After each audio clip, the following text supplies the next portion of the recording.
Welcome to news local. Municipal సిబ్బంది తమ సేవలను పూర్తి స్థాయిలో వినియోగించాలని ఎమ్మెల్యే వేగుళ్ల జోగేశ్వరరావు అన్నారు. శనివారం మండపేట మున్సిపల్ కార్యాలయంలో అధికారులతో ఏర్పాటు చేసిన సమీక్ష సమావేశంలో మండపేట మున్సిపాలిటీని రాష్ట్రంలోనే అగ్రపథంలో నిలిపే విధంగా అధికారులు, సిబ్బంది కృషి చేయాలన్నారు. మండపేట ఎమ్మెల్యేగా 4వ సారి గెలుపొందిన అనంతరం తొలిసారి ఎమ్మెల్యే వేగుళ్ల మున్సిపల్ కార్యాలయానికి విచ్చేశారు.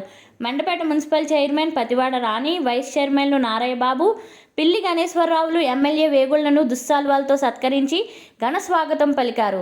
ఈ సందర్భంగా సచివాలయ అడ్మిన్లతో ఆయన మాట్లాడుతూ వారి విధులు, బాధ్యతలు అడిగి తెలుసుకుని క్షేత్రస్థాయిలో పనిచేయాలని సూచించారు. అసెంబ్లీ సమావేశాలైన అనంతరం ప్రారంభోత్సవానికి నోచుకొని Christian community hall, డోకరా community hall భవనాలను వెంటనే ప్రారంభించాలని ఆదేశించారు. ఈ కార్యక్రమంలో మున్సిపల్ కమిషనర్ బి రాము, మాజీ చైర్మన్ చుండు శ్రీవరప్రకాష్ తదితరులు ఉన్నారు.